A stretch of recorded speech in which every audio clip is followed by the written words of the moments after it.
Amen. Peuple de Dieu, bonjour. Taifa ya Mungu wa mjambo. Aujourd'hui, nous allons parler sur quelque chose qui est vraiment très importante. Leo tutasema juu ya kitu moja kiko kia lazima sana. C'est-à-dire le mystère de la mort. Sema siri ya lufu. Nous lisons rapidement dans 3 livres. Tunasoma haraka mvitabu tatu. Le premier livre, c'est le livre de Deutéronome. Kitabu ya kwanza ni kitabu ya kumbukumbu la Torati. Le chapitre 30. Mstari wake 13. Le verset 19. Na shairi yake ya 19. Le deuxième livre. Na kitabu kia pili. C'est le livre d'Ecclésiaste. Ni kitabu kia Mhubiri. Le chapitre 8.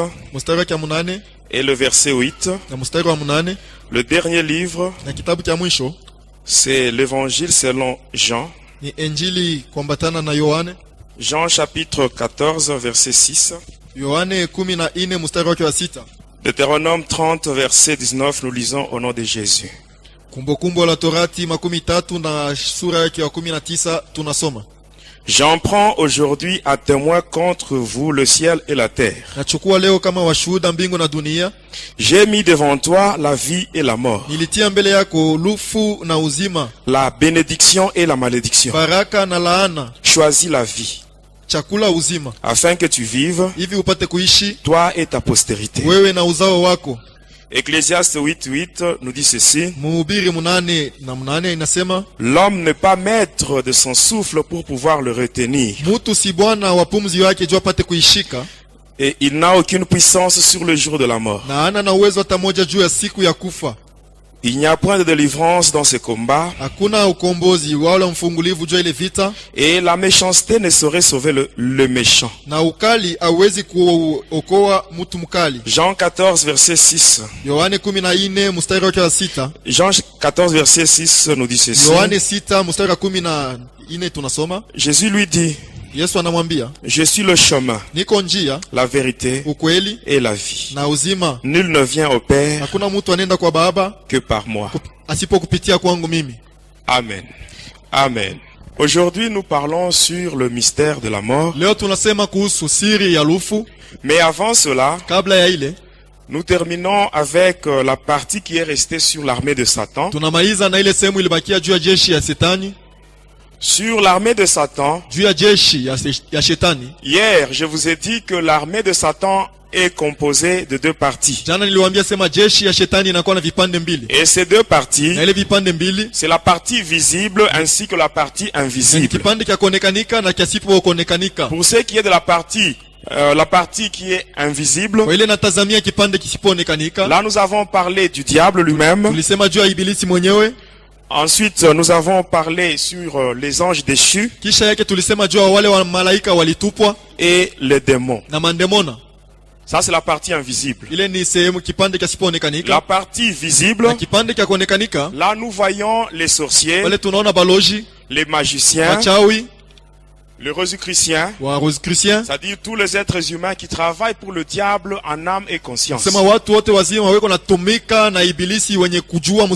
Amen. Ça, c'est l'armée de Satan. Et hier, je vous ai dit qu'à la première position, il y a le diable lui-même. Et je vous ai même donné les 3 catégories d'ennemis de Satan. Là, je vous ai parlé de la femme. Après, je vous ai parlé de toute personne qui garde les commandements de Dieu et qui retient le témoignage de Jésus-Christ. Et toute personne qui est née d'une femme. Et là, nous avons conclu ensemble que le diable, il est l'ennemi de l'humanité entière. Amen. Ça, vous allez trouver dans Apocalypse 12, verset 17. Amen, amen. Mais aujourd'hui, nous parlons sur le mystère de la mort. Aujourd'hui, j'aimerais parler sur quelque chose qui est vraiment très capital.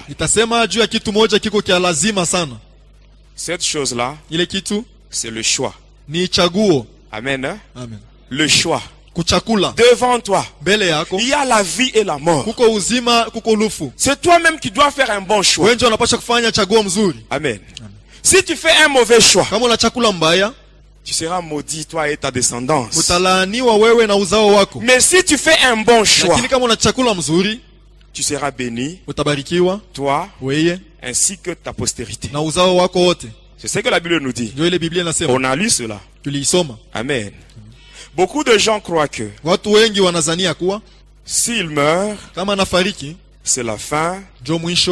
Mais sachez que pour un pécheur, la mort, c'est le début de la souffrance. J'ai vécu dans le monde de Lucifer. J'étais dans le monde astral. J'ai vu des choses terribles.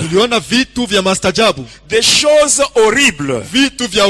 Mais bien aimé, d'ailleurs pour toi qui m'écoutes, tu n'auras pas d'excuses devant le Seigneur. Amen.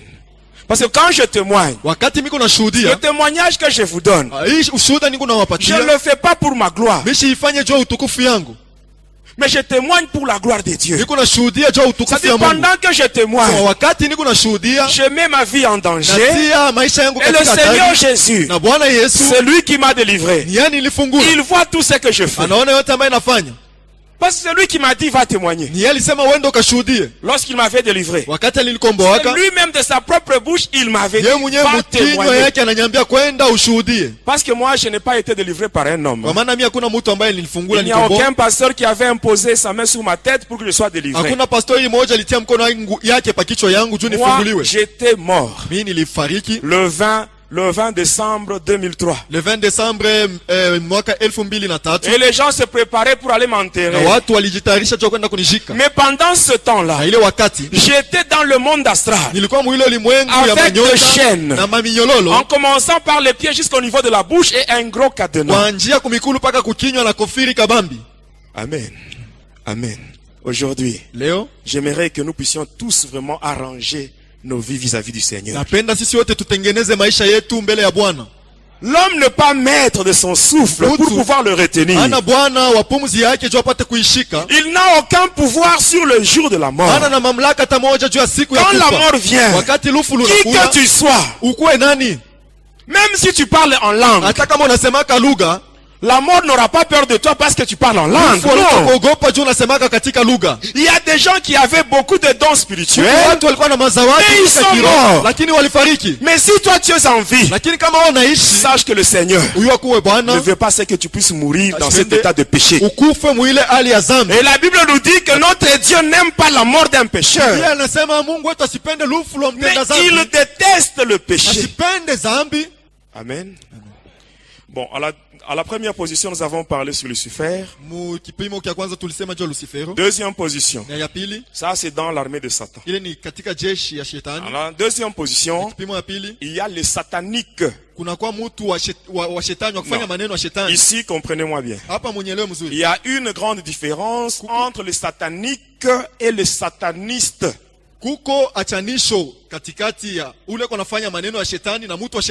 Non, le satanique, ce sont les anges qui sont tombés ensemble avec Lucifer. Mais les satanistes, ce sont les êtres humains qui travaillent pour Satan.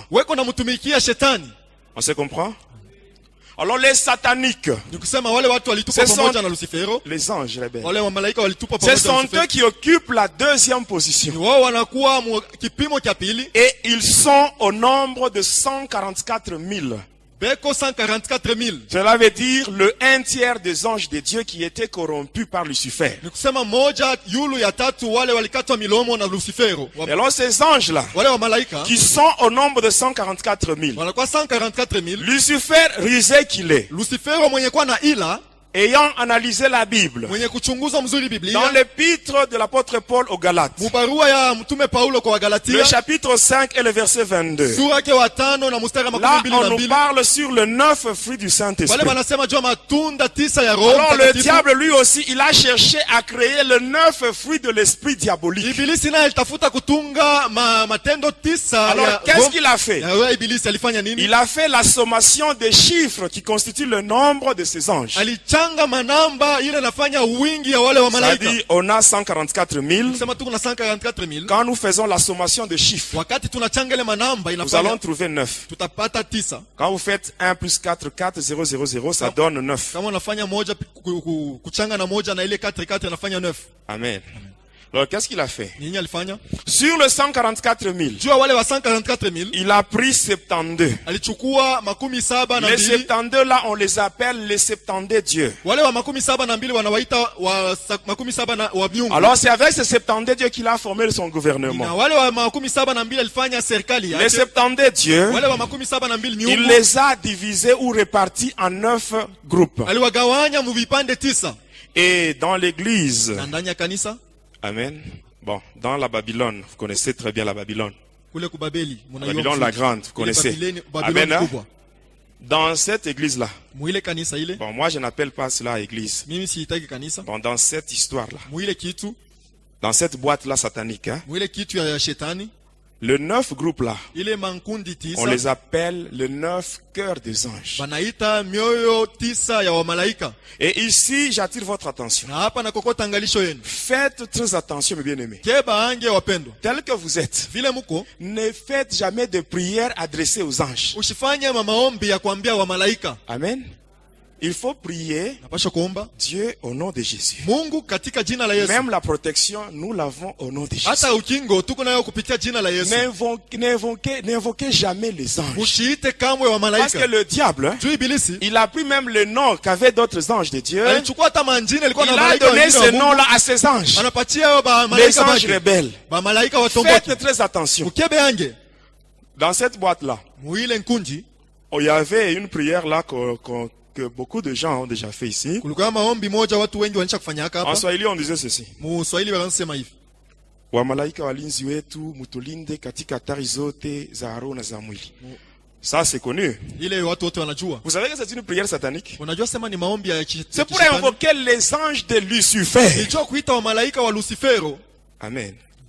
Nous, en tant qu'enfants de Dieu, Sisi kama wana wa nous Mungu n'avons pas besoin d'invoquer les anges. hatuhitaji kuita kuomba wa malaika. Parce que devant Dieu, Kwa maana mbele ya Mungu nous avons de la valeur plus que les anges. tuko na bei kushinda wa malaika. Nous les enfants de Dieu, Sisi batoto wa Mungu nous avons de la valeur plus que les anges. tuko na bei kushinda ba La malaika. preuve en est que Kionyesho ni kuwa il y a des anges qui ont péché contre Dieu. kuko ba malaika walitenda Mais dhambi Dieu mbele ya les a Mungu. chassés. Mungu Mais aliwafukuza. quand l'homme a péché, Lakini wakati mtu quand alitenda l'homme a dhambi, péché, wakati mtu mais alitenda Dieu dhambi, lui-même, Mungu mwenyewe il a envoyé son fils unique alituma mwana wake wa upekee sur terre kwa dunia pour qu'il meure, ili afariki, afin de sauver l'homme qui a péché. ili aokoe mtu Mais ambaye alitenda pas dhambi. pour sauver les anges qui ont péché, qui avaient péché. Hapana jua kuokoa La Bible malaika dit dans walitenda Jean dhambi. 3,16, Biblia inasema moyo wake car tatu, Dieu a 16. tant aimé le monde, Anasema Mungu alipenda il a ulimwengu donné mzima, son fils unique, akatoa mwana wake wa afin que pekee, quiconque croit en lui hivyo wote ne atamwamini, périsse point, mais qu'il ait la vie éternelle. asifariki lakini apate uzima wa milele. Aujourd'hui, Leo à cause kwa ajili de Jésus, kwa ajili ya Yesu nous pouvons demander pardon à Dieu. tunaweza kuomba huruma kwa Mungu. Nous rentrons dans la réconciliation avec Dieu. Tunarudia mu mapatano na Mungu. Mais ces anges-là, Lakini wale wa depuis malaika qu'ils avaient été chassés du ciel, tangu balibafukuza jusqu'à aujourd'hui, ils traînent encore dans le ténèbre. mpaka na leo beko nachelewa mugiza. Mais toi qui es enfant de Dieu, Wewe ambao unakuwa tu mwana wa n'as pas Mungu besoin d'invoquer les anges. hauhitaji kuita wa Marche malaika, seulement dans la crainte de Dieu. tembea tu muoga wa Et Mungu. l'ange de Dieu viendra à Na côté de malaika wa toi. Mungu atakuwa pembeni yako. L'ange viendra. La Malaika Bible atakuwa. nous dit clairement, Biblia inasema dans Psaume 34, verset 8, Mzaburi la Bible makumi tatu dit, na nne, l'ange de l'Éternel Biblia inasema campe malaika wa autour de Bwana ceux qui craignent Dieu anapita kambi pour les pembeni ya wale arracher au danger. wanamogopa C'est Mungu ce que la Bible watoshe nous dit. kwa hatari. Ndio ile Biblia inasema. Amen, amen. Et le 9 groupe là, Na ile mankundi 9. le premier groupe, Kundi ya kwanza il appelle ça les séraphins. anabaita wa serafino. Or, chez Dieu, il y a aussi les séraphins, n'est-ce Kwa pas? Mungu kuko na wako Deuxièmement, les chérubins. wa pili ni makerubi. Troisièmement, les vertus. Watatu wanakuwa ni matunda. 4. Ya ine 4, ce sont les trônes. inakuwa ni maenzi. 5, Ya tano les dominations. inakuwa mautawala. Les trônes, on appelle encore cela les autorités. Wanaita tena mamlaka. Après les dominations viennent maintenant les Kisha puissances. mautawala kunakuwa mauwezo. 6, Ya sita 7 sont les principautés. ya saba ni mautawala mamlaka. 8, les archanges. Et 9, les anges. Ya mnane ni wa malaika. J'ai donné le 9 groupes. Mina natoa mankunji yote 9. C'est-à-dire Séraphin, chérubin, vertu. Après vertu, le trône. Le trône, domination, puissance, principauté, archange, ange. Ça fait 9. Amen. Hein? Ça fait 9. Et après, le diable a créé une triade. Dans la triade, il y a un ange qui prend l'aspect féminin. Et cet ange-là, son nom c'est la reine du ciel. C'est avec ces démons-là que Lucifer contrôle le monde par l'informatique et la technologie. J'avais expliqué ça ici. Après, il y a l'ange qui est chargé de la destruction, qui est chargé de détruire la capacité divine placée dans l'homme. Celui-là, c'est Calibos, on l'appelle aussi Apollyon. Et enfin, dans la triade, il y a un ange qui est chargé de la communication astrale, c'est-à-dire précipiter la mort et conduire les âmes vers le monde astral. Celui-là, il s'appelle Nickel, on l'appelle encore Bélial. Amen. Après la triade, vient ce qu'on appelle la divinité de Lucifer. Là, c'est Lucifer vis-à-vis des anges qui sont tombés avec lui. Là, il se fait passer comme Dieu. Il se fait même adorer. Après cela vient la royauté de Lucifer. C'est-à-dire comment le diable cherche à régner dans ce monde comme le roi. En plaçant dans les 4 coins du monde, il place des démons qui ont comme mission de renforcer le pouvoir du mal dans le monde. Amen. Là, je vous avais parlé sur Mogoa et Jim le Grand, Baémon, Amaémon. Je vous avais parlé sur le signe de la croix. Je vous avais même parlé sur ce qui est écrit dans Psaume 75, verset 7. Où la Bible nous dit que ce n'est ni de l'Orient, ni de l'Occident, ni du désert que vient l'élévation. Mais l'élévation vient de l'Éternel. J'avais expliqué ça ici. Après le 4 rois, vient maintenant le ministère de Lucifer et les démons. Là, maintenant, le diable travaille aussi comme ministre.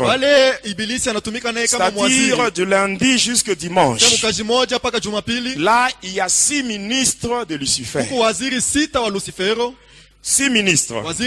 Et quand nous prenons la semaine, nous nous rendons compte que la semaine comporte 7 jours.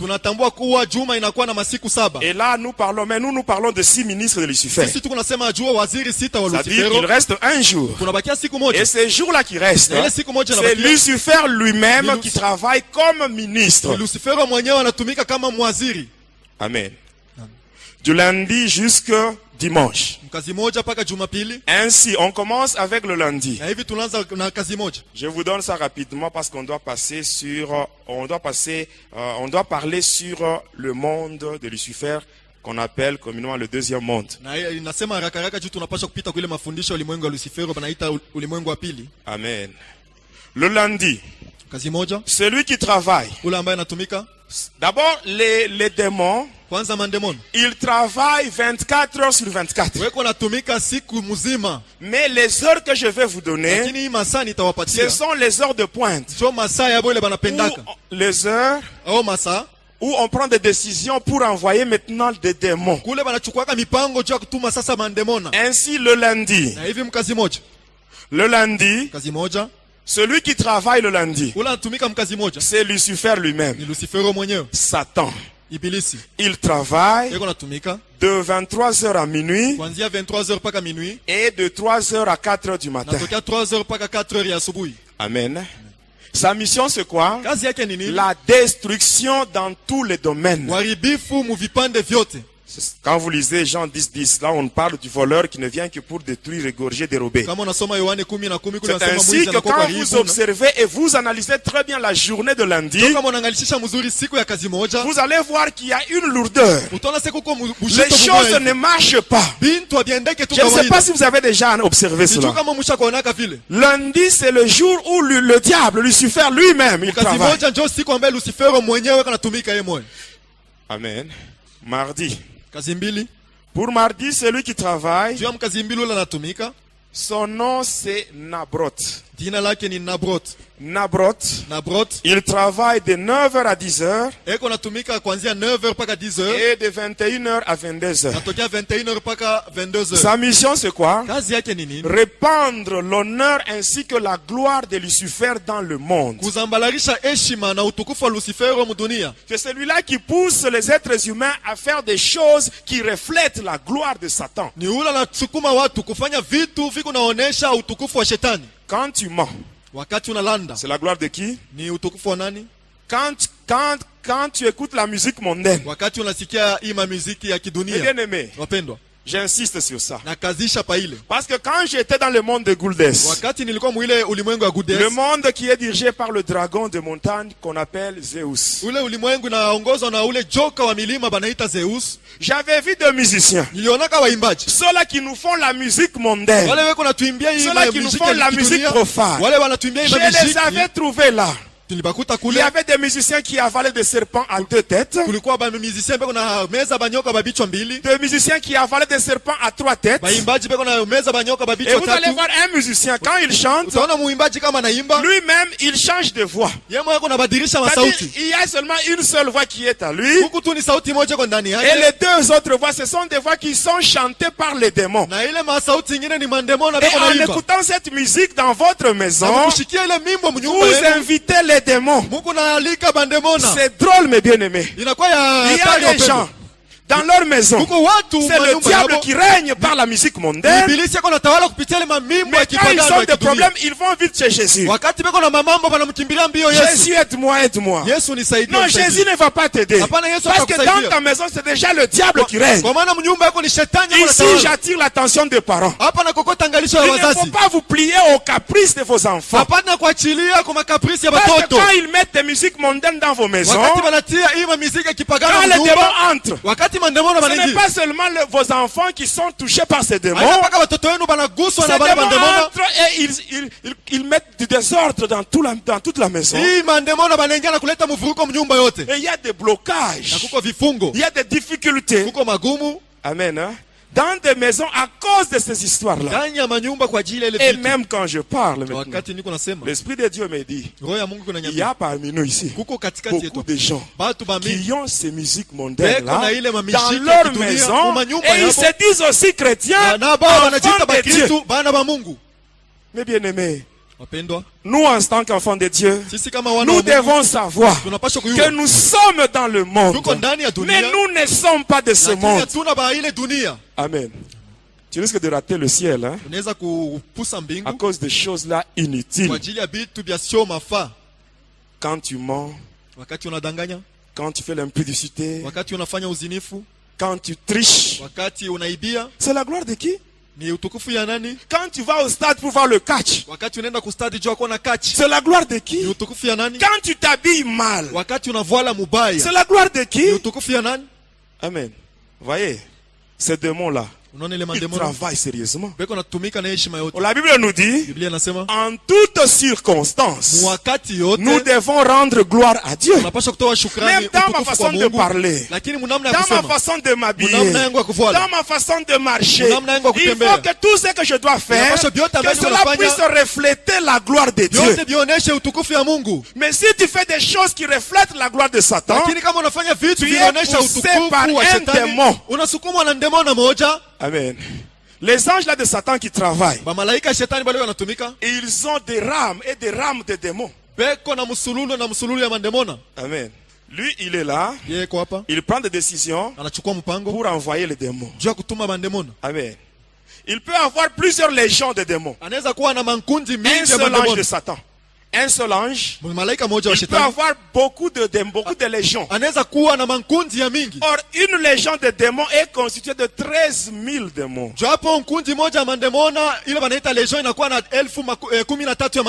Quand tu obéis à cet ange-là, Nabrot, or lui, il travaille pour Satan. Alors, ce que tu fais là, dans ton comportement, c'est une adoration qui est orientée vers Lucifer. Or, si tu adores le diable au travers de ton comportement, comment est-ce que Dieu peut te bénir? Amen. La Bible est claire à ce sujet. S'il y a des familles qui n'adorent pas Dieu, la pluie ne tombera pas sur elles. La pluie, c'est ça la bénédiction. La pluie, c'est toutes les bonnes choses que nous cherchons. Mais comment ces bonnes choses qui sont dans les mains de Dieu peuvent tomber sur ta vie si toi-même tu n'adores pas Dieu? Dans ton comportement, ta façon de vivre, tu adores le diable. Est-ce que le diable peut te bénir? Le diable, il n'a pas la bénédiction. Pourquoi est-ce qu'il peut te bénir? Lui d'abord, il est maudit. Il a aussi la malédiction. Si tu l'adores, toi aussi tu seras maudit comme lui. Amen. Le mardi, le mercredi, celui qui travaille, c'est Astaroth. Ici, je vais insister. Astaroth, hein? Il travaille, lui, de 21h à 22h. Sa mission, c'est quoi? Répandre l'orgueil ainsi que les considérations personnelles dans le monde. L'orgueil. Amen, hein? Amen. L'orgueil. Il y a certaines personnes, il y a des gens qui sont compliqués. Quand il arrive quelque part, il faut qu'on sente qu'il est là. Donc les autres n'ont rien à dire. S'il est là, il doit toujours se mettre en évidence. L'orgueil. Moi je sais. Moi. Qu'est-ce que tu connais toi? Moi.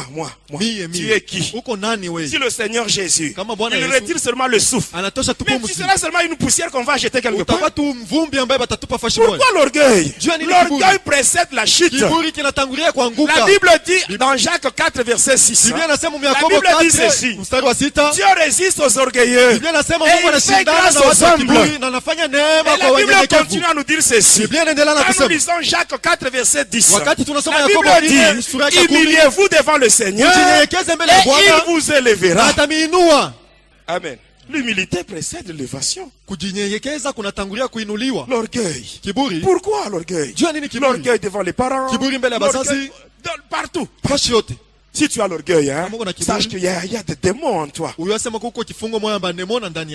Amen. Même le diable lui-même, il a perdu sa place au ciel à cause de l'orgueil. Amen. Et cet orgueil-là, dans l'église, l'orgueil, cet ange-là du diable, il travaille, même avec des serviteurs de Dieu. L'orgueil, moi, voyez-moi, moi l'homme de ceci, l'homme de cela. Amen. Vous allez voir des gens, il vous prêche là, avec l'orgueil, il met en poche comme ça. Moi, voyez-moi. Mais qu'est-ce que tu connais? Il n'y a que Dieu qui connaît tout. La Bible dit clairement, dans 1 Corinthiens 13 verset 9, la Bible dit que nous connaissons en partie. Il n'y a que Dieu qui connaît tout. Des orgueilleux, des serviteurs de Dieu orgueilleux. Pourquoi ça? Mes bien-aimés, aujourd'hui, nous disons tous que Jésus est puissant. Il est au-dessus de toutes choses. Mais qu'est-ce que Jésus a fait pour mériter ça? La Bible nous dit clairement, dans Philippiens 2, versets 8 à 11, la Bible dit ceci: il s'est lui-même humilié jusqu'à accepter la mort honteuse de la croix. Et c'est ainsi que Dieu l'a souverainement élevé et lui a donné un nom qui est au-dessus de tout le nom, afin que devant le nom de Jésus, tous genou fléchissent et toute langue confesse que Jésus est Seigneur. Il s'est humilié. Lui qui était Dieu, il s'est humilié. Il est devenu un homme simple. Mais pourquoi l'orgueil? Je sais que vous êtes d'accord avec moi sur ce point-là. Quand vous voyez des hommes de Dieu qui vous prêchent là avec l'orgueil, sachez qu'ils sont manipulés par le diable. Amen, amen. Jeudi. Celui qui travaille pour le jeudi, son nom, c'est Akam. Akam, il travaille sérieusement. De 9h à 10h. De 21h à minuit. De 3h à 4h du matin. Sa mission c'est quoi? Amen. Répandre la haine et la division dans les églises, dans des familles. Amen, amen. Ça marche de pair avec le 5e commandement de Lucifer que j'ai donné hier. Allez propager la haine entre les chrétiens et les divisions dans les églises. J'ai dit ça hier. Et j'ai expliqué cela hier. Amen. Passons à celui qui travaille le vendredi. Celui qui travaille le vendredi, son nom c'est Beke. Il travaille de 23h à minuit. Sa mission c'est quoi? De tourner les gens dans l'œuvre de Dieu et les soumettre aux richesses ainsi qu'à l'autorité de ce monde. Amen, amen. Quand vous regardez bien, tu analyses très bien ta vie. La manière dont tu servais Dieu et la manière dont tu le sers maintenant. Tu vas te rendre compte qu'il y a une grande différence. Tu as beaucoup régressé. C'est ce démon-là qui te fait ça. Il te conduit tout droit vers la malédiction. Parce que la Bible dit, dans Jérémie 48, 10, la Bible dit, maudit soit l'homme qui fait l'œuvre de Dieu avec négligence. Et Jésus lui-même dit ceci. Dans Apocalypse 2, verset 4 à 5. Il dit ceci. C'est que j'ai contre toi. C'est que tu as perdu ton premier amour. Regarde par où tu es tombé. Répands-toi. Et reprends tes anciennes œuvres. Avant que le mal ne puisse t'atteindre. Amen, amen. Mais celui-là, Beke, il ne travaille pas seul. Il travaille avec un démon qu'on appelle Panchar. Panchar, c'est le démon qu'on appelle, c'est le démon qui coordonne les esprits de mort. C'est ainsi que dans cette boîte-là, vous allez voir que le vendredi, il y a la messe de mort. Je ne sais pas si vous avez déjà vu ça. Ici, j'ouvre une parenthèse. Hein? Suivez-moi bien. Qu'est-ce qui se passe dans la messe de Requiem? S'il y a un fidèle de cette boîte-là, s'il y a un fidèle qui est mort, qu'est-ce qu'on va faire? Vous verrez. On va apporter le cercueil. On le met devant la porte. On va fermer toutes les portes. Maintenant, qu'est-ce qui se passe? Vous allez voir ces soi-disant sacrificateurs. Ils viendront là avec un acolyte. Et l'acolyte tient un vase où il y a de l'eau qu'on appelle eau bénite. Et dans ce vase, il y a un truc là qu'on appelle le goupillon. Et le prêtre va prendre ça. Il va commencer à asperger avec force sur le cercueil. Ça, ce sont des choses que vous avez déjà vues. Qu'est-ce qui se passe par après? Amen. À la fin, vous allez comprendre pourquoi le prêtre, il asperge avec force sur le cercueil. Et ce n'est qu'après, on va ouvrir la porte. Et les gens vont entrer, même le cercueil. Et la messe va commencer. À un certain moment, vous allez voir le prêtre. Il va dire ceci. Quand il dit, souvent on chante. Il va chanter comme suit. Il va dire ceci. Le grand, le mystère de la foi. Il va dire ça. Inakuwa mkubwa ile siri ya imani. En Swahili, on dit simplement Dilo Fumbo la imani. Amen. Hein? Amen. Et à ce moment-là, vous le verrez. Il va prendre l'ascensoir. Il va commencer maintenant à contenir le cercueil. Et vous verrez, le cercueil sera maintenant dans la fumée.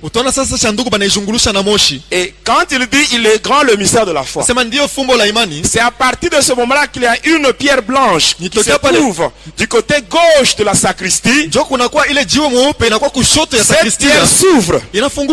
Et il y a 4 légions de démons qui entrent. Et quand ils entrent, ils marchent sur les têtes des gens qui assistent à cette messe-là. Et par après, ils vont entrer dans la fumée qui entoure le cercueil. Et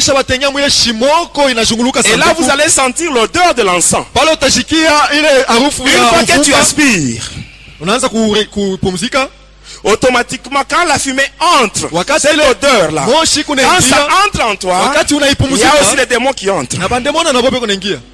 Et ça, amen. Au nom du vrai Dieu qui m'a délivré, je prends mon Dieu à témoin. Si ce que j'ai dit n'est pas la vérité, que le Seigneur me frappe même maintenant. Même maintenant, que le Seigneur me frappe si je ne dis pas la vérité. Ce que je vous dis, c'est la vérité et tout le prêtre savent ça. Un conseil gratuit. Même dans ton quartier, s'il y a quelqu'un qui est mort, qui est membre de cette boîte là, qu'est-ce qu'il faut faire? Tu vas ensemble avec eux. Quand ils arrivent à l'église, bon, ça ce n'est pas l'église. Quand ils arrivent devant leur temple, le temple qui abrite la magie sainte, vous les laissez entrer. Qu'ils fassent leurs bêtises là-bas. Et vous restez à l'extérieur. Quand ils vont sortir, vous les accompagnez au cimetière. C'est tout. Amen. Quand j'étais sataniste, j'avais des livres mystiques. J'avais la Bible Taube, la Bible de Jérusalem. Je vous expliquerai comment est-ce qu'on utilise les livres deutérocanoniques ou les livres apocryphes. On les transforme en prières mystiques. Le vrai canon biblique comporte 66 livres. Le livre qu'on ajoute, Siracide, Esther grec, Daniel grec, Maccabée. Ces livres-là, les livres apocryphes, les livres deutérocanoniques, ce sont des livres ajoutés par le diable. J'avais le 6e et le 7e livre de Moïse. Or, quand nous prenons la Bible, nous voyons le Pentateuque. C'est-à-dire, nous voyons les 5 premiers livres de la Bible. Ce sont ces 5 premiers livres qui sont attribués à Moïse. Là, nous avons Genèse, Exode, Lévitique, Nombre et Deutéronome. Ce sont les 5 livres attribués à Moïse. Mais dans le satanisme, il y a le 6e et le 7e livre de Moïse. Et qu'est-ce qui se passe par après? J'avais un livre où c'était écrit incantation. Et quand on lit ce livre-là, j'avais même des grimoires. J'avais le grimoire Pentacle de Saint-Pierre, grimoire Pentacle de Saint-Jean-Baptiste, grimoire Pentacle du roi Salomon, grimoire Pentacle de Pie XII. J'avais ces livres-là. Et quand vous lisez le grimoire, vers la fin, c'est écrit ceci: tout prêtre est magicien. Je vous dis vrai. Tout prêtre est magicien. Vous voulez la preuve? Vous voulez la preuve? Vous allez au cimetière. Vous voyez un magicien, hein? Il arrive sur une tombe. Dans la tombe, amen, il y a des ossements. Le magicien arrive là, il prend 2 bougies, il met là-bas, il commence à faire des incantations. Et quand vous le voyez comme ça, vous allez dire que c'est un magicien, n'est-ce pas? Vous arrivez dans cette boîte là, vous allez voir, Là devant, sur l'autel. Quand ces fameux prêtres-là, quand ils quittent la sacristie, il vient avec ses acolytes et les autres serviteurs. Ils arrivent là devant, au niveau de l'estrade. Tout le monde se met à genoux. Et lui, il va monter seul. Il arrive là, il doit baiser là-bas. Donnez-moi un passage biblique. De la Genèse jusqu'à l'Apocalypse. Où on nous dit qu'un sacrificateur, pour faire la messe, il doit baiser sur l'autel. Mais qu'est-ce qui se passe, mes bien-aimés? Il y a deux pierres. C'est ce qu'on appelle la notion du purgatoire.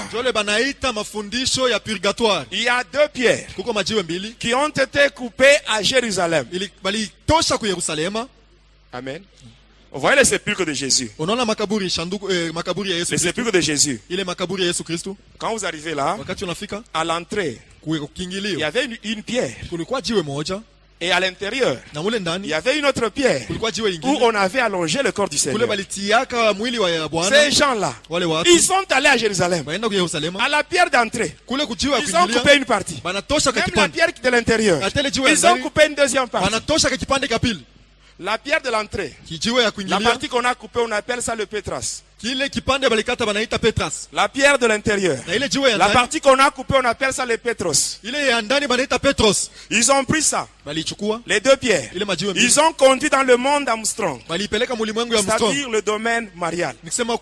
Arrivé là, par des cérémonies mystiques, ils ont agrandi ce pierre. Et ainsi, qu'est-ce qui se passe?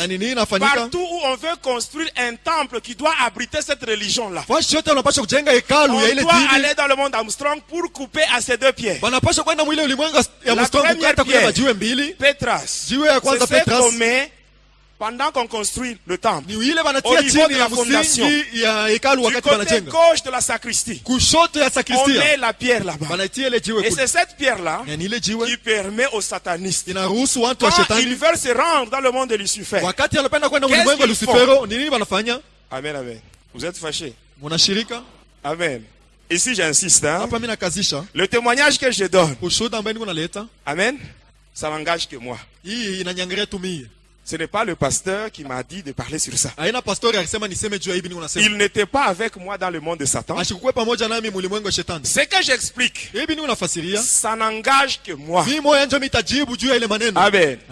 S'il y a des gens qui ont des problèmes sur ça, qu'ils viennent me voir en personne. Et s'ils viennent avec une mauvaise intention, ils vont se rencontrer avec celui qui m'a délivré. Je vous dis la vérité. Et quand je vous parle, sur moi, vous lisez la peur. La peur. La peur de qui? Mais si Dieu est pour moi, qui sera contre moi, mes bien-aimés? Mes bien-aimés, j'aimerais vous dire une chose. Tel que vous me voyez, je n'ai pas peur de qui que ce soit. Je n'ai pas peur de dévoiler les œuvres du diable. Voyez-vous ce qu'il a fait dans ma vie. J'étais dans le ventre de ma mère. Il devait me laisser là pour naître comme un enfant normal. Mais pour ce qu'il a fait, pour ce qu'il a fait, moi aussi je ne cesserai jamais de dévoiler ses œuvres. Je ne cesserai jamais, mes bien-aimés. S'il faut me tuer, qu'on vienne me tuer, j'irai tout droit vers Jésus dans le lieu de repos. C'est simple. Mes bien-aimés, vous savez, souvent, quand je suis en prière, je dis Seigneur, j'ai la foi. Prends-moi même aujourd'hui pour que j'aille me reposer. C'est simple. Mais comme j'ai une mission, il faut d'abord que j'accomplisse la mission. Et par après, j'irai me reposer chez le Seigneur. Je vous dis vrai. Amen. Vous êtes fâchés. Amen, amen. Est-ce que tu peux saluer le Saint-Esprit? Amen, amen. Est-ce qu'on peut continuer?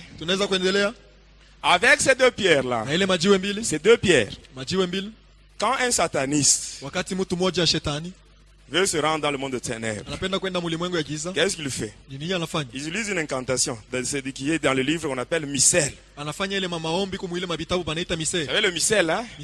Le livre de messe. Ils disent des paroles là que je ne peux pas citer ici. Et après, quand ils se rendent à un endroit où il y a un bâtiment qui abrite cette religion, il peut seulement tourner 3 fois. Automatiquement, la pierre, c'est la nuit. La pierre là de la sacristie sera visible. Et dès qu'il touche là, il entre par là, il va dans le monde de Satan. C'est ce qui se passe. Et la deuxième pierre, c'est ce qu'on appelle la pierre d'autel. On met cette pierre là-bas. Même les jeunes gens qui sont dans la kolita, dans la liturgie, on leur donne ces enseignements. Et dans la liturgie, on leur dit ceci. Cet endroit, on appelle ça le tombeau d'autel. Vous voyez, dans l'église de Dieu, avec un tombeau. Mais bien aimé, il y a des choses qui sont vraiment claires. Est-ce qu'on peut trouver un tombeau dans l'église? Et ainsi, quand il arrive là, à côté de cette pierre là, il y a des reliques. Souvent, ce sont les ossements. Si il y a, l'église porte tel nom, le nom de ce saint là, c'est-à-dire à côté là on met ses reliques. Et quand il arrive à baiser là-bas, automatiquement il devient mi-homme, mi-animal. Sa langue devient la langue du serpent. Même s'il est ivre, il peut lire la messe. Est-ce que je mens? Si seulement nous voyons le pasteur, il monte ici, ivre, il commence à prêcher. Mais les gens vont commencer à sortir. N'est-ce pas? Amen. Qu'on se dise quand même la vérité. Hein? Je sais que le monde n'aime pas la vérité. Mais je sais que la vérité libère. Vous connaîtrez la vérité et la vérité vous affranchira. Amen, amen. Et aujourd'hui, c'est pratiquement le dernier jour de mon intervention ici. Pour l'année 2009, c'est aujourd'hui qu'on se termine. Et le reste, on verra dans l'année 2010. Si le Seigneur nous permet de venir, on viendra.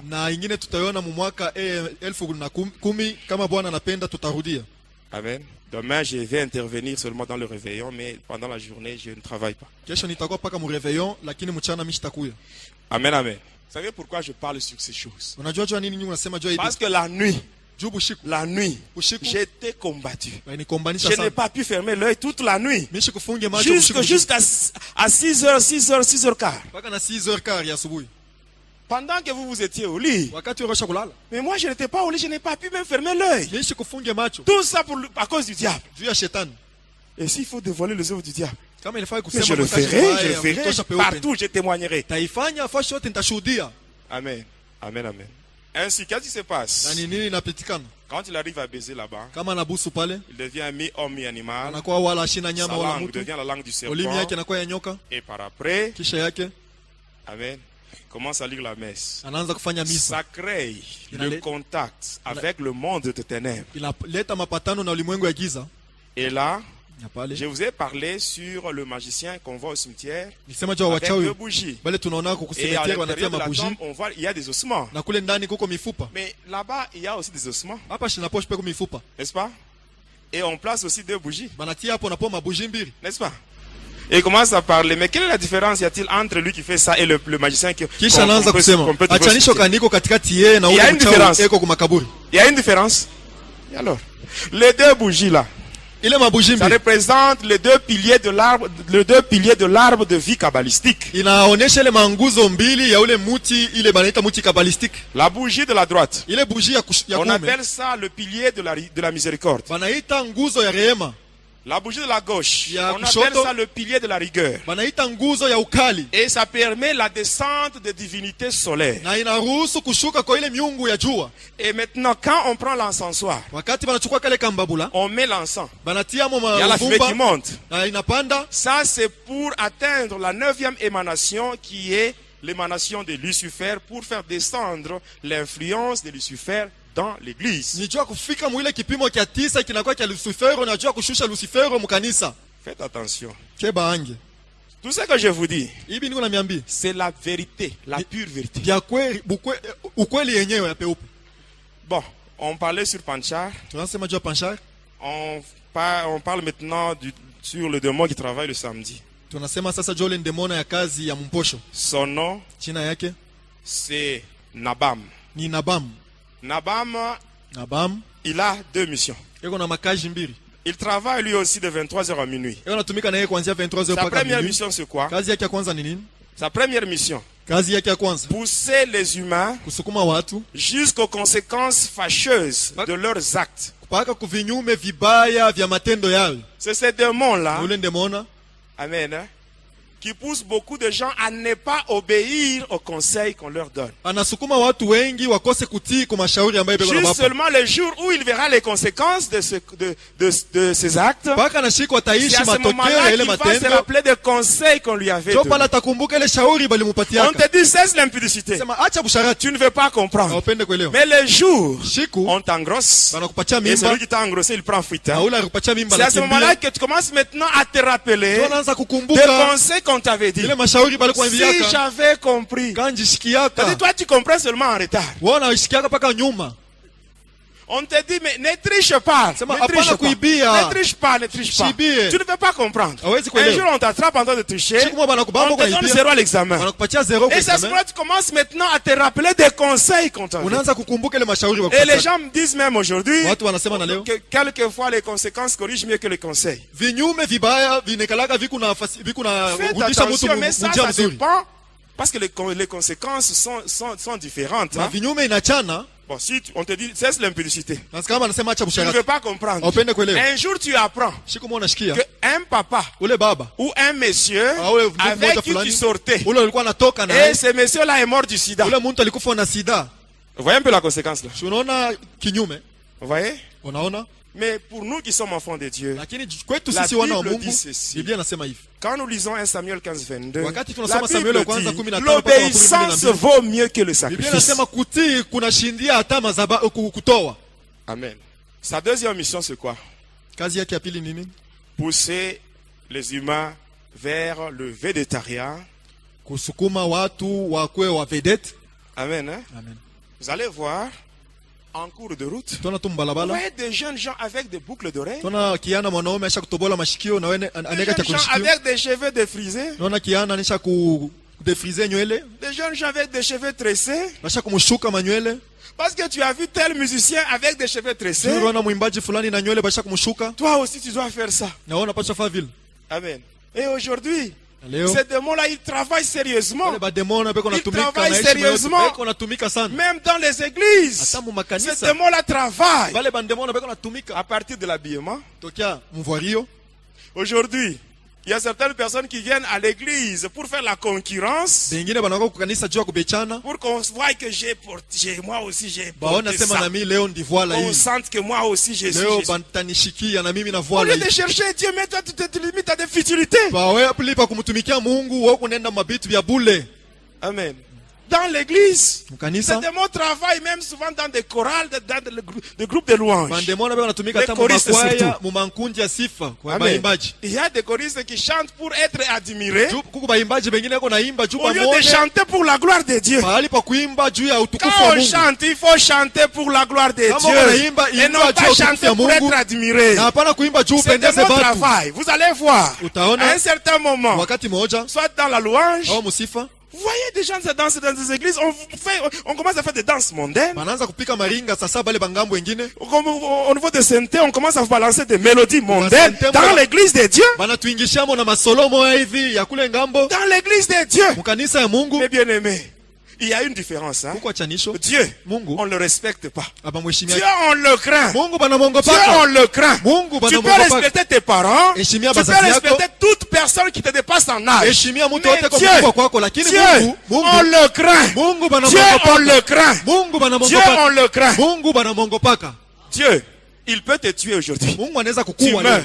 Même si toi tu meurs, Dieu ne va pas cesser d'être Dieu à cause de toi. Amen. Dieu ne va pas cesser d'être Dieu à cause de toi. Voilà pourquoi Josué dit ceci. Josué 24, 14. Maintenant, craignez l'Éternel et servez-le avec intégrité et fidélité. Faites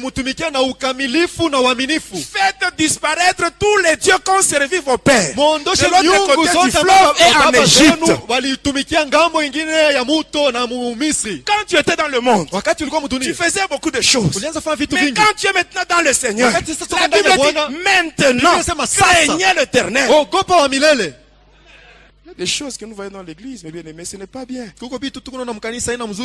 Et le samedi, il travaille avec un démon, le démon de la musique. Son nom c'est Sankai. Sankai. Vous connaissez le musicien Pepe Kale? Il est déjà décédé.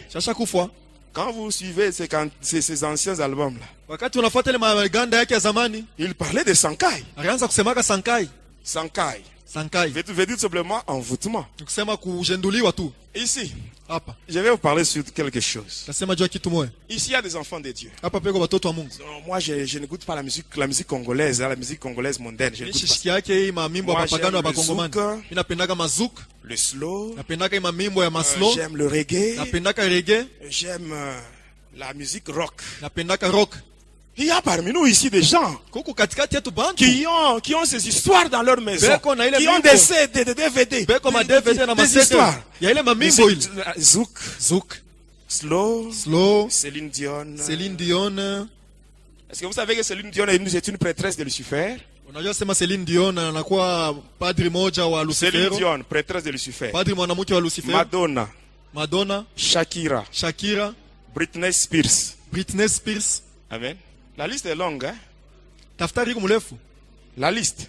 Mais il y a ici des chrétiens, des sœurs et des frères, qui ont dans leur maison ces histoires. Mais c'est la gloire de Satan. Vous connaissez l'album Kibwisa Mpimpa? Bon, je n'ai pas le temps de vous expliquer ça. Kibwisa Mpimpa. À laquelle le Efrakata. Là, on vous dit, Dieu est grand, l'homme est petit, tout le monde le sait. Les dieux là qu'on cite là, ce n'est pas les dieux créateurs. Même les dieux là qui est cité dans la religion musulmane. Quand ils disent Allah Akbar, quand on dit ça, Dieu est grand, ce n'est pas les dieux créateurs. C'est un autre. Celui qui a chanté Efrakata. Il s'était marié avec une sirène qui répond au nom de Ekachaka. Lorsqu'il devait livrer son concert dans une salle mythique de France, à l'Olympia de Paris. L'année 1998, j'étais encore sataniste à ce moment-là. Même le jour de mon mariage, quand j'avais fait le mariage avec Hélène dans le monde de ténèbres, la musique qu'on avait mis ce jour-là, mais c'était la musique de cet homme-là. Je vous dis vrai,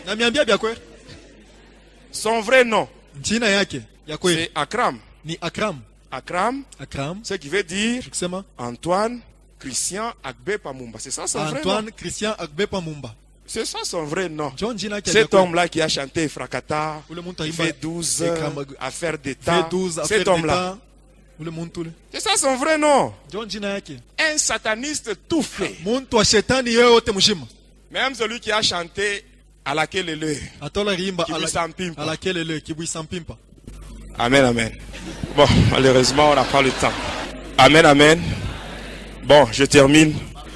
Il y aura un jour où je vous parlerai sur ça. Mais je vous donnerai même les titres des albums. Ultimatum, loi, droit de veto. Tout ça. L'inspiration donnée par Lucifer lui-même. Même le cantique là de Céline Dion, pour que tu m'aimes encore. Lucifer lui-même. Pour mon mariage, on avait la chanson là qu'on avait mis ce jour-là était tirée de l'album Magie. Le titre c'est Petit à London. C'est ce qu'on avait mis pour pour la danse, ce jour-là. Le jour de mon mariage. Je vous parlerai même sur mon mariage. Je m'étais marié de l'autre côté. J'avais une femme et 2 enfants. Et je vous dis la vérité.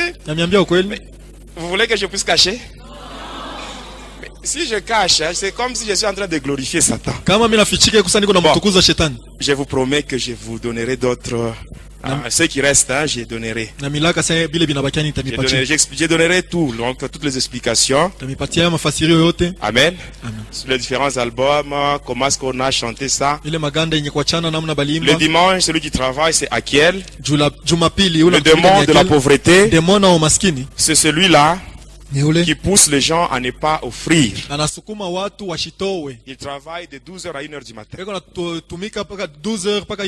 pour maintenir les gens dans la pauvreté. Le diable aime la pauvreté. C'est-à-dire quoi? Il veut que les enfants de Dieu restent dans la pauvreté. Parce que si on est pauvre, on ne va pas traîner, on ne va pas faire beaucoup de temps, on va encore rentrer chez Lucifer. La pauvreté pousse les gens vers Lucifer. On devient facilement sorcier si on est pauvre. C'est pour cela que vous devez tout faire pour combattre la pauvreté. Et la pauvreté, on peut la combattre seulement quand on sait offrir à Dieu. Quand on sait soutenir l'œuvre de Dieu, c'est le seul moyen pour combattre la pauvreté. Alors je termine avec ce que je vous ai dit, la mort. Ce que je vous ai parlé, je vous ai dit au début, le mystère de la mort. Amen, amen. En ce moment, j'attire maintenant l'attention de tout le monde. Ça, c'est une affaire qui concerne tout le monde. La mort, c'est un rendez-vous auquel personne ne peut échapper. Qui que tu sois, sache que la mort est là. La mort. Le problème n'est pas de mourir, mais le problème est de savoir où est-ce que j'irai après la mort. C'est ça le grand problème. Amen. Qu'est-ce qui se passe? Le monde de Lucifer, c'est le monde de Pandémonium. Un monde composé de 3 parties. La première partie, on appelle ça le monde de Tartarus. Après cela vient le monde de Polion. Et enfin, la 3e partie, c'est le monde astral. Aujourd'hui, je m'intéresse seulement au monde astral. Le monde astral, c'est l'endroit où vont tous ceux-là qui meurent loin de Christ, c'est-à-dire dans le péché. Quand je vous parle de ce monde-là, moi que vous voyez, j'étais là. J'avais vu ce monde. Et c'est horrible. Le monde astral, quand j'étais là, c'est un monde qui est aussi divisé en 3 parties. La première partie, c'est ce qu'on appelle monde astral quartier esclave.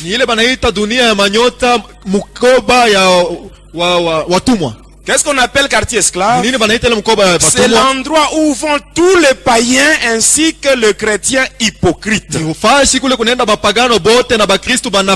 Tous les chrétiens hypocrites ainsi que les païens, ils se rendent là-bas après leur mort. Qu'est-ce qui se passe, mes bien-aimés? Dans ce monde ici, on peut marcher même pieds nus, n'est-ce pas? Mais là-bas, ce n'est pas le cas. On marche sur la cendre brûlante. Et ça, ce n'est qu'un acompte. Parce que la finalité, c'est la guerre avec le diable. Le lâche-feu de souffle. Et ça, ce n'est qu'un acompte. Quand tu meurs, loin de Christ, étant païen ou chrétien hypocrite, être chrétien mais bien aimé, ce n'est pas avoir la Bible. Être chrétien, ce n'est pas parler en langue. Être chrétien, c'est marcher conformément à la volonté de Dieu. Être chrétien, c'est naître de nouveau. Être chrétien, c'est marcher dans une nouveauté de vie. C'est ça être chrétien. Mais si tu meurs dans le péché, étant païen ou chrétien hypocrite, directement tu seras orienté dans le quartier esclave. Et là il y a des avenues. Des avenues en suivant le péché que tu fais. Il y a une avenue de menteurs, de masturbateurs, des ivrognes. Amen. Le diable, il est vraiment très organisé. Et moi, c'est que je vous explique. Ce sont les choses que j'ai vues avec mes yeux. J'étais là. Et là-bas, c'est là où il y a des pleurs et des grincements. En fonction du péché que tu fais, sache qu'il y a déjà une avenue qui est déjà attribuée pour toi. Tu peux te dire, moi je suis menteur, je suis impudique. Maintenant j'irai dans quelle avenue? Sache que parmi les péchés que tu fais, il y en a un qui dépasse les autres. C'est que toi-même tu appelles mon péché chéri. C'est que tu ne confesses pas. Tu arrives devant un homme de Dieu, tu parles, tu fais ta confession, mais tu dis ça c'est pour moi, ça c'est pour moi. C'est que tu gardes là, c'est ce qui va te donner une avenue. Après le quartier esclave, vient la deuxième partie du monde astral, c'est la fournaise de Lucifer. J'avais vu un grand lac, un grand lac de feu. Et quand j'étais là, c'est un département qui est contrôlé par Lucifer lui-même. Et quand j'étais là, je voyais une fumée qui sortait. Et il y avait des gens qui pleuraient. Mais qui sont ces gens que j'avais trouvés là? Ce sont des vrais chrétiens. Suivez-moi bien. Des vrais chrétiens qui ont combattu le diable durant leur séjour terrestre. Mais avant de mourir, ils ont péché, mais ils ne se sont pas repentis. Amen. Je reprends. Je reprends. Le lac là, la fournaise de Lucifer. J'avais vu ça. Et là, il y avait une fumée qui sortait. Il y avait des cris. Il y avait des gens qui pleuraient. Les gens qui étaient là, ils étaient dans le feu. Je les avais vus. Ils étaient dans le feu. Ils sentaient la douleur du feu. Mais ils n'étaient pas consumés. Ils sont là. Et ces gens-là, ce sont des vrais chrétiens qui ont combattu le diable durant leur séjour terrestre. Parce que même ici, quand nous prions, nous chassons les démons, nous envoyons le feu dans le monde de ténèbres. Effectivement, il y a des choses terribles qui se passent. Le diable, il est mal à l'aise. Il y a des choses qui sont détruites. L'organisation du diable n'est plus stable à cause de nos prières que nous faisons ici. Amen. Mais toi qui combats le diable, il cherche ta vie. Il cherche. Lorsque tu vas pécher, au lieu de te repentir rapidement, on vient même te prodiguer des conseils. Et tu commences même à dire, est-ce que je suis le seul? N'est-ce pas tel aussi avait fait ça? Même les pasteurs avaient fait ça. Oh mais bien aimé, le salut est individuel. Tu ne seras pas jugé en fonction de ton pasteur. Non. Tu seras jugé en fonction de ce que toi-même tu fais. Si tu es un chrétien, tu combats le diable, tu détruis les œuvres du diable par tes prières. Si quelque part tu te rends compte que tu y as péché, il faut faire vite.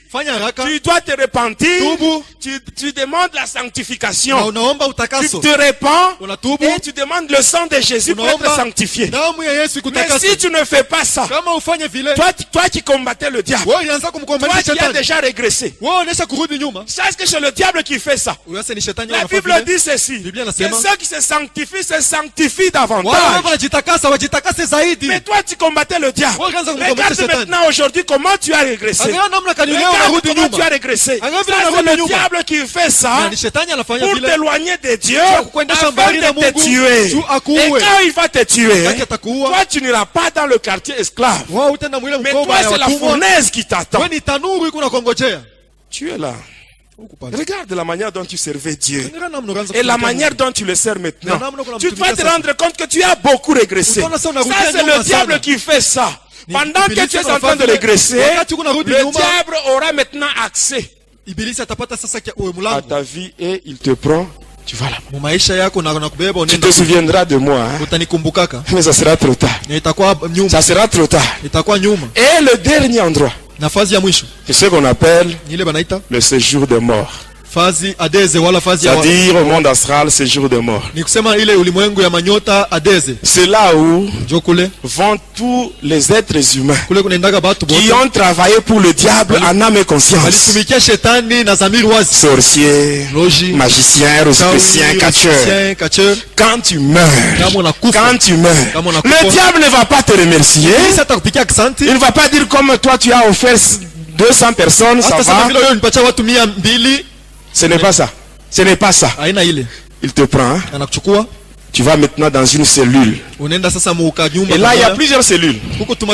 Dans chaque cellule, il y a une personne avec des chaînes et un gros cadenas au niveau de la bouche. Moi, quand j'étais là, j'ai vu le président Mobutu. Je l'ai laissé là avec ses chaînes et un cadenas. J'ai laissé beaucoup de gens.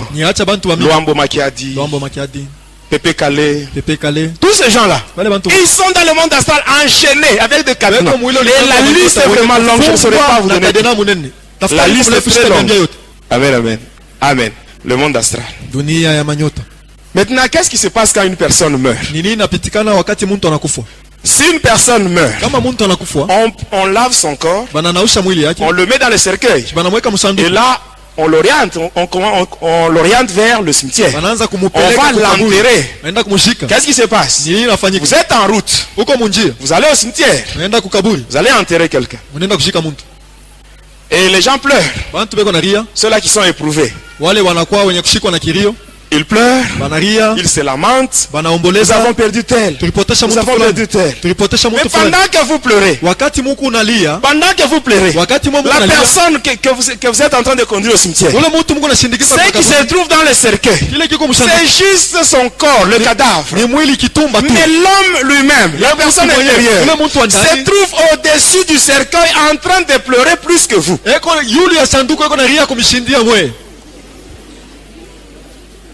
Se trouve au-dessus du cercueil. C'est la raison pour laquelle le prêtre, avant de faire entrer le cercueil dans l'église, on commence par asperger sur le cercueil afin de maîtriser cet esprit qui est au-dessus du cercueil. Pendant que vous conduisez, le cercueil et le cadavre au cimetière, la personne elle-même, l'homme intérieur, se trouve au-dessus du cercueil en train de pleurer, plus que vous. Il quitte même le dessus du cercueil. Il va maintenant s'accrocher aux membres de sa famille. Mais il passe dans le vide parce que son corps est devenu immatériel. À ce moment-là, la personne pleure. La personne cherche même les évangélistes qu'on lui prêche la parole afin de croire. Mais c'est trop tard. La parole que tu négliges, il y aura un temps tu chercheras la parole, mais tu ne la verras pas. La personne pleure. À ce moment-là, même si la personne crie, Jésus, viens me secourir, viens mon secours, Jésus ne viendra pas.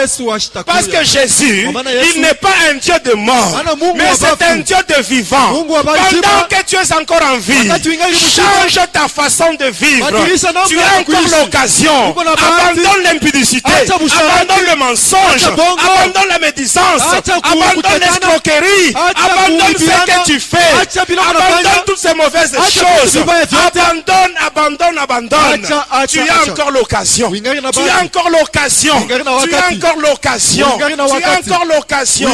La Bible dit ceci: voici devant toi, il y a la vie et la mort. Choisis la vie pour que tu vives. Sois un ainsi que ta postérité. Choisis la vie. Or, choisir la vie.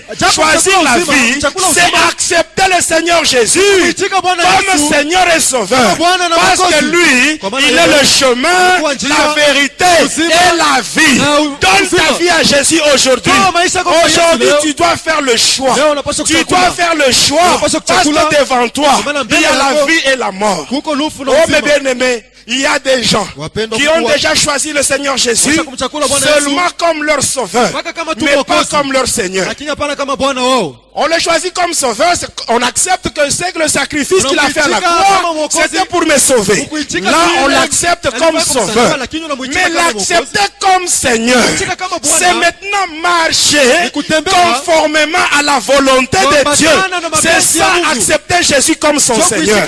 Parmi nous ici, il y a beaucoup de gens qui ont déjà reçu le Seigneur Jésus seulement comme leur sauveur, mais pas comme leur Seigneur. Parce que si Jésus était ton Seigneur, tu n'allais pas te comporter comme tu le fais.